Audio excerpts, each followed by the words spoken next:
승리하는 복된 하루가 되시기를 간절히 축원을 드립니다. 한 의대의 교수가 학생들에게 이렇게 질문합니다. 아버지는 매독균에 걸려 있고 어머니는 폐결핵을 앓고 있습니다. 첫째 아이를 낳았는데 첫째 아이는 장님이 되었고, 둘째는 병들어 죽게 되었고, 셋째는 귀머거리가 되었고, 그리고 넷째는 결핵 환자가 되었습니다. 그런데 이 여인이 또 임신을 했다면 이 아이를 어떻게 하면 좋을까요? 라고 묻자 학생들이 다 한결같이 그 아이는 유산시키거나 지우는 게 좋겠습니다. 라고 이렇게 대답합니다.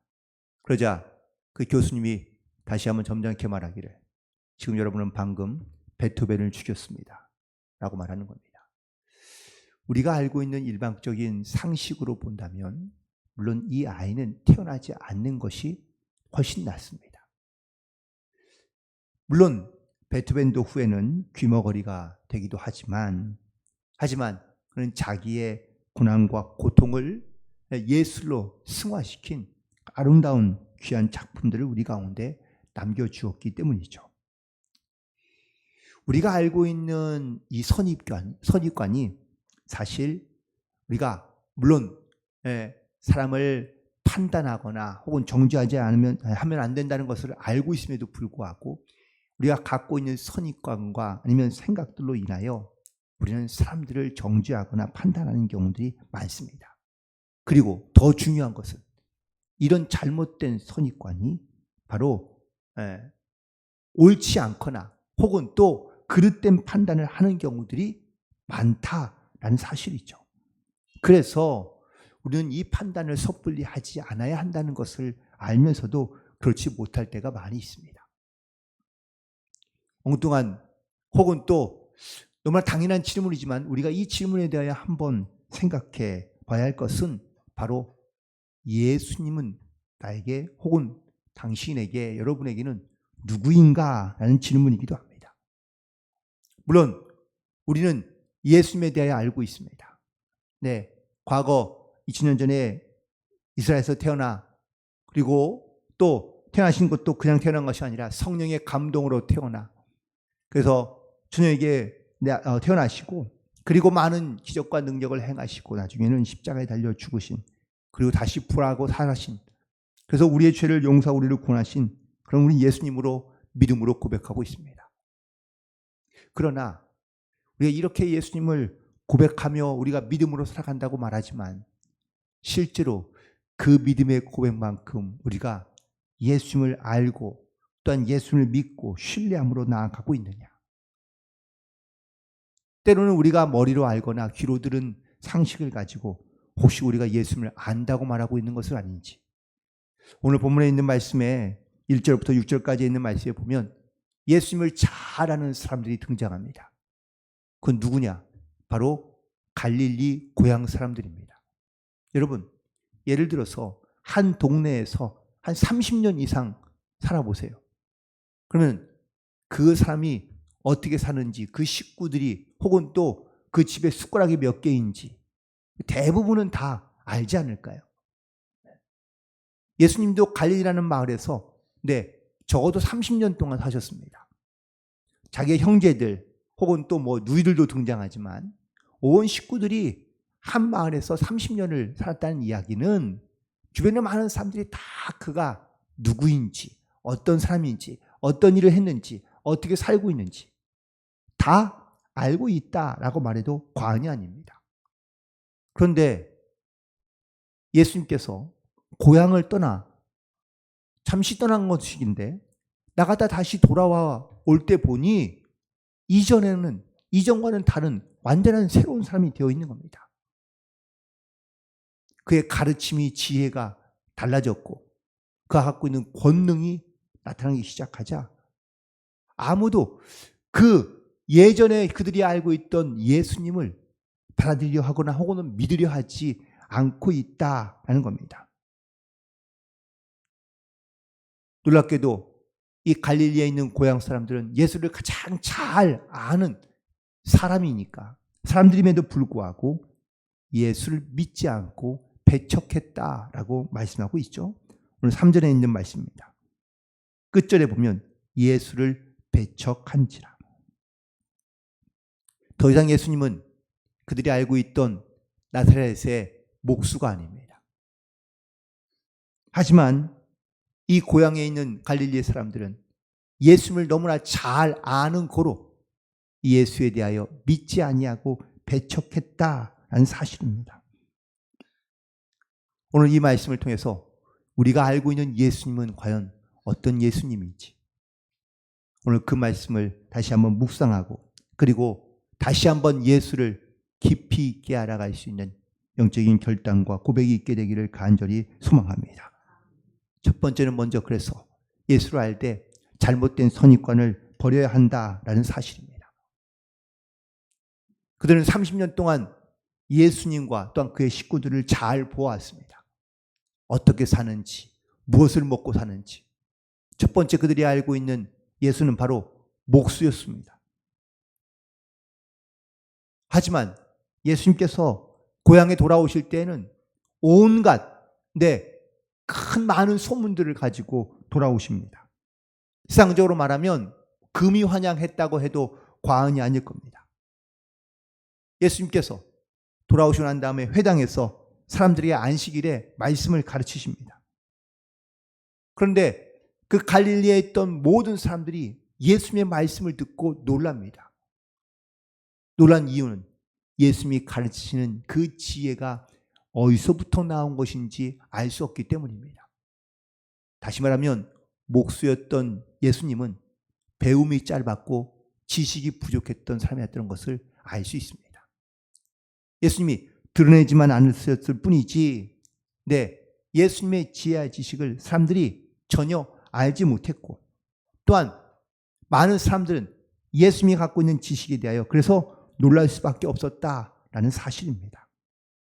그리고 두 번째는 바로 예수님이 행하시는 권능입니다. 예수님이 행하시는 놀라운 이런 이적과 기적과 표적들을 사람들은 한 번도 본 적이 없습니다.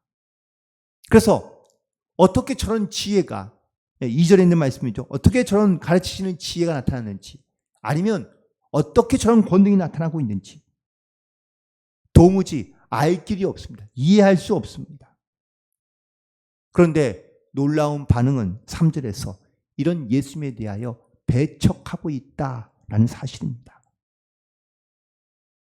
우리가 잘 알지 못하면 그러면 그 사람들의 말을 우리가 귀담아 듣고 혹은 또 그 행하는 일들을 통하여 우리가 더 오히려 잘 알아갈 수 있도록 배워야 될 텐데 우리가 갖고 있는 선입관이 하나 딱 있으면 우리는 그걸 잘 배우려 하지도 않고 들으려 하지도 않고 혹은 또한 더 나아가서는 우리가 그것을 믿으려도 하지 않으며 심지어는 그 사람을 배척하고 믿지 않으며 그 사람을 쫓아내려 하는 이러한 모습들이 우리 가운데 나타나고 있는 경우가 많이 있다는 겁니다. 신앙생활에 잘못된 선입견을 갖고 있으면요 영적 생활에 우리가 얼마나 손해를 보는지 무엇보다 믿음의 성장을 막게 하는 경우들이 많이 있는 것을 보게 됩니다. 죄송한 표현이지만 그래서 모태신앙들이 신앙생활을 잘 못하는 경우가 이런 경우입니다. 어려서부터 듣고 아는 것이 물론 복이기도 하지만 동시에 그것이 독이 되어 하나님을 잘 믿으려 하지도 혹은 또 하나님께 온전히 순종하지 않지기도 하는 그런 모습으로 살아가는 경우들이 많이 있는 것을 보게 됩니다. 어릴 때는 신앙생활을 부모님 따라서 하다가도 조금 신앙은 지나고 나면 신앙생활을 하지 않거나 혹은 또 어설프게 아는 잘못된 선입견으로 교회나 아니면 믿음에 대하여 비판적으로 배척하는 일들이 의외로 많기 때문에 그렇습니다. 요한복음 3장에 보면 니고데모라는 사람이 등장합니다. 그가 바리새인이요 혹은 또 지도자였습니다. 그는 예수님께 영생에 대하여 묻습니다. 어떻게 하면 영생을 얻겠습니까? 그래서 예수님께서 뭐라고 말씀하십니까? 내가 거듭나야 거듭나지 아니하면 하나님의 나라에 들어갈 수 없다라고 말씀하십니다. 그런데 니고데모는 이 말의 뜻을 이해할 수가 없습니다. 자기가 갖고 있는 어떤 종교적인 지식과 혹은 선입견으로는 이 말씀을 도무지 이해할 수가 없는 겁니다. 그래서 묻습니다. 그럼 제가 어머니 뱃속에 다시 들어갔다 나와야 됩니까? 라고 묻는데 예수님은 그가 갖고 있는 영적인 잘못된 선입관이 무엇인지에 대하여 깨닫게 하고 계신 것을 알 수 있습니다. 특별히 바리새인들이 갖고 있던 가장 큰 선입견은 바로 자기의입니다. 내가 스스로 자기를 의롭다 여기는 겁니다. 내가 예배를 잘 드리니, 헌금을 잘 내니, 아니면 내가 직분을 갖고 있으니, 내가 교회에 잘 다니고 있으니 나는 부족한 것이 없거나 혹은 나는 그래도 남들보다는 낫지 않을까라는 이 자기의에 빠져서 하나님의 말씀도 은혜도 구하지 않는 어리석은 가운데 빠져 사는 겁니다. 혹시 우리도 예수님을 알고 믿긴 하지만 이런 자기의에 빠져 우리가 신앙생활을 하고 있다면 이거는 우리가 반드시 영적으로 우리의 이런 잘못된 생각과 자기의를 내어버리고 정말 우리가 주님 앞에 겸손한 마음을 가지고 하나님 앞에 순종하는 믿음을 가지고 나아가야 될 줄로 믿습니다. 하나님 알기를 더 사모하고 하나님 알기를 정말 간절히 바라며 소망하는 가운데 참된 믿음을 가지고 주님과 동행하는 삶을 살아갈 수 있는 그런 저와 여러분이 되기를 주님의 이름으로 간절히 축원을 드립니다. 이 잘못된 선입관이 결국은 예수를 배척하게 됩니다. 배척했다라는 이 말의 매우 중요한 의미는 바로 믿지 않았다라는 이야기입니다. 그렇다면 믿지 않았다라는 이 불신앙의 첫 번째 모습은 바로 냉대입니다. 냉대란 차가운 마음을 말하고 있는 겁니다. 마음이 따뜻한 마음이 없으면 여러분들 그 따뜻한 마음이 없는 사람 곁에서 함께 있기가 쉽지 않습니다. 마음이 차가워지면 내 표정이 굳어버리고 혹은 또 저절로 그 행동도 역시 차가워지는 것을 보게 됩니다. 그 이유가 무엇이냐? 6절에 있는 말씀에 보니까 그들이 믿지 않았기 때문이라고 말씀하고 있습니다. 결국 불신앙은 하나님의 말씀에 대하여 하나님의 능력에 대하여 믿지 않음으로 말미암아 하나님의 그 은혜와 능력을 경험할 수 없는 상태를 말하고 있는 겁니다. 성경을 보면 믿음이 있는 곳에 예수님의 능력이 나타난 줄로 믿습니다. 그러나 믿지 않는 곳에서는 예수님도 능력을 행하실 수 없었다라는 사실이죠. 5절에 있는 말씀 다시 돌아가서 보시면 거기서는 아무 권능도 행하실 수 없어서 다만 소수의 병자에게만 안수하여 고치실 뿐이었다고 말씀하고 있습니다. 이유가 뭡니까? 믿지 않기 때문입니다. 믿지 않으니 예수님도 가진 능력을 행하실 수 없었다라는 사실입니다. 그래서 우리가 주목해야 될 부분은 바로 이겁니다. 마가복음 9장 23절에도 말씀하고 있지만 예수님께서 말씀하시되 할 수 있거든이 무슨 말이냐? 믿는 자에게는 능치 못할 일이 없느니라. 예수님도 능력을 가지고 행하시길 원하시지만 믿지 않는 그런 사람에게는요. 능력도 하나님의 일하심도 역사하심도 나타나지 않는다라는 사실입니다. 그래서 이 불신앙이 얼마나 위험한 것인지 이게 얼마나 안타까운 것인지 우리가 오늘 말씀을 통해 다시 한번 깨닫게 됩니다. 결국 불신앙이란 믿음과 반대되는 모습을 말하고 있는 겁니다. 그런데 이럴 수 있습니다. 믿습니다 라고 입으로는 말하지만 실제로는 믿지 않는 겁니다. 우리가 이런 잘못된 모습과 신앙의 모습을 가지고 살아가는 경우가 많이 있습니다. 내가 믿습니다 라고 말하지만 현실의 문제를 마주하고 어려움과 고난을 당하게 되면 그 믿는다는 이 입술의 고백이 입으로만 나올 뿐이지 실제로는 내 마음 가운데 하나님의 말씀이 믿어지지 않는다는 겁니다. 여러분, 그 멀리 뛰기 해보셨죠? 제자리에서 멀리 뛰기를 하면 얼마나 뛰죠? 기껏해야 1m 아니면 좀 많이 뛰는 사람은 2m 가까이 뛰는 것 같습니다. 그런데 멀리서 달려와서 뛰면은요. 네. 얼마나 뛰는지는 알 수 없지만 세계 기록을 보니까 7m 이상 뛰더라고요. 여러분, 이와 똑같습니다. 우리가 믿습니다라고 사실 말하지만 그냥 내 힘으로 내 힘껏 뛰어봤자 사실 제자리에서 뛰는 것과 다를 바가 없습니다. 하지만 우리가 주님과 함께 믿음으로 나아가면 우리가 상상하지 못했던 놀라운 기적과 이적들을 경험하게 되는 줄로 믿습니다. 그래서 우리가 잘 아는 히브리서 11장 1절에 있는 말씀처럼 믿음은 바라는 것들의 실상이요 보이지 않는 것들의 증거라고 말씀하고 있는 줄로 믿습니다. 그러므로 우리는 지금 내 눈에 비록 보이진 않을지라도 보는 것 같이 믿음을 가지고 나아가면 하나님께서 반드시 그 믿음을 가지고 믿음을 통하여 역사하고 일하시는 줄로 믿습니다. 또한 두 번째, 우리가 이제 불신앙이란 어떤 말이냐?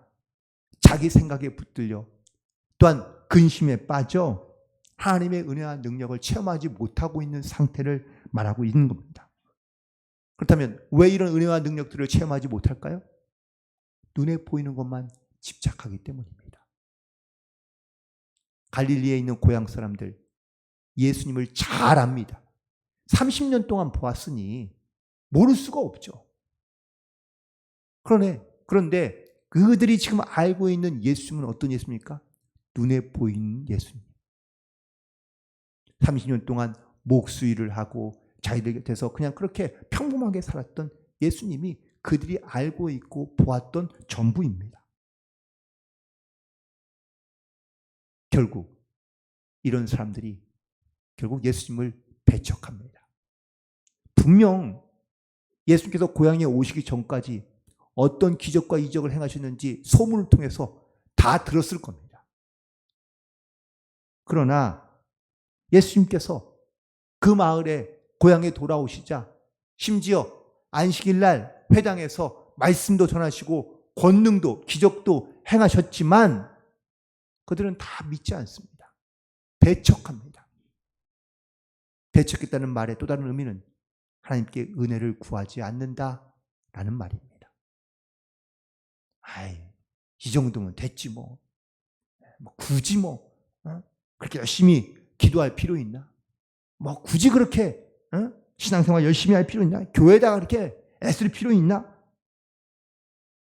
하나님을 모르는 것도 아니고 예수를 믿지 않는 것도 아니지만 하지만 그 안에 살면서 더 이상 하나님의 은혜를 구하지 않는 겁니다.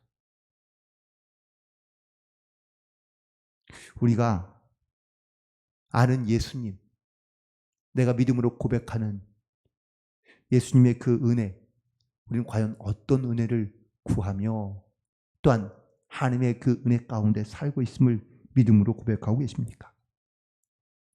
누구보다 예수님을 잘 알던 사람들이지만 그들은 잘못된 생각, 잘못된 선입견, 또한 불신앙으로 말미암아 예수를 배척하고 또한 예수를 믿지 않으며 또한 더불어 더 나아가 예수님의 은혜도 구하지 않는 이런 영적인 악한 모습을 가지고 결국 살게 됩니다.